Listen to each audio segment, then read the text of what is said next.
Good morning, welcome back. It is Sunday and we have a retail finds video for you today. You hear me kind of rustling through the bags here to get everything last minute ready to go.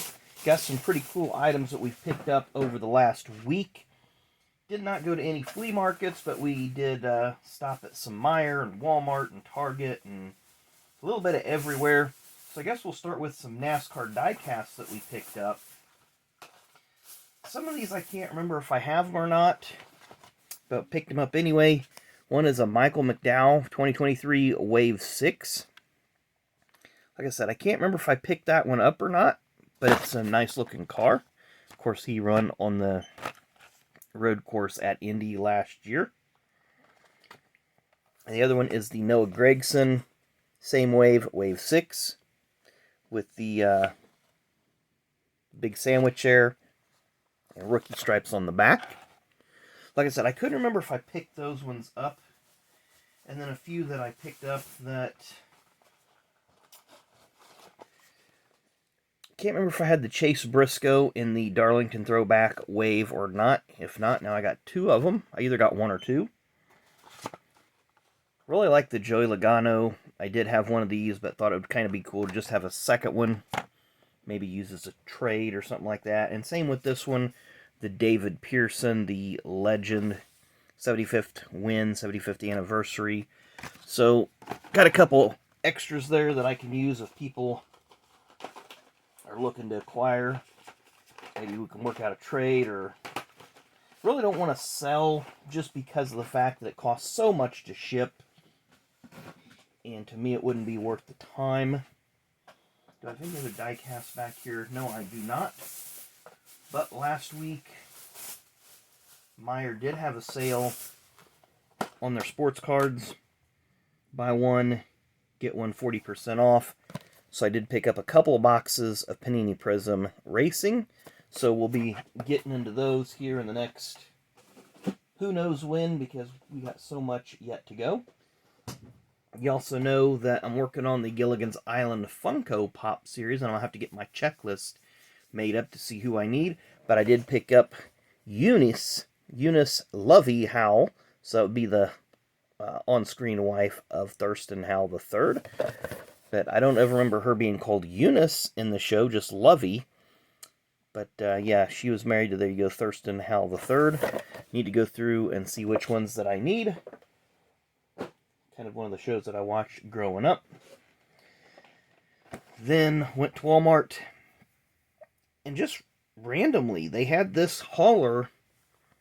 I don't ever remember seeing this die-cast car, so maybe that means the die-cast car is out there somewhere, and I'll just have to look a little harder for it. But the Emmerling Gase Motorsports Joey Gase hauler, and this is the National Crime Prevention Council. There you see McGruff the Crime Dog on the side of the car. And we'll flip it around, and of course it is the same on the other side, just going in the other direction. So I thought that was super cool that they had a Joey Gase hauler. So I had to pick that one up. And then this will be the final bit of stuff that we'll show you here today. Went to Half Price Books and picked up a lot of super cool stuff. We'll start off one that I just started reading yesterday. Barney Hall. Barney Hall's Tales from Trackside. So it looks like it's got some fairly short chapters. It's not loaded with pictures because he was a radio guy, but got some pretty good stories so far. Like I say, I've just started reading it, about 6 or 7 chapters in. This next one, bit of an older book. It was copyright 1977, but it's A Month at the Brickyard, The Incredible Indy 500. Again, just a quick thumb through this. It looks like it's got some box scores in the back, maybe a few photos scattered here and there. So this will be an interesting read once I get the chance to sit down and do that. Then up next, unfortunately, whoever the previous owner was tore out the copyright pages of this book in the front. No, they didn't. It's right here. It's 1988. There's something here in the front that was tore out, so my guess it was probably an autograph. So they wanted to keep it, but get rid of the book. But it's the Jim Gilmore story, Alone in the Crowd.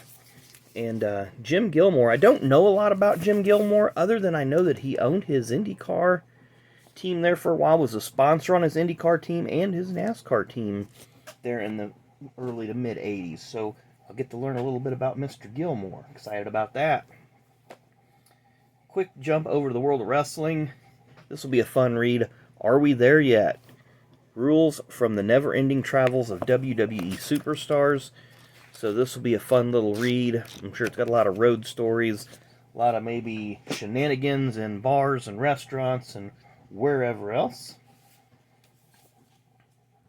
Then up next we have, it does have some, I'll have to see if I can get that off there. Somebody wrote on there, but it's a 2011 program to the Indy 500.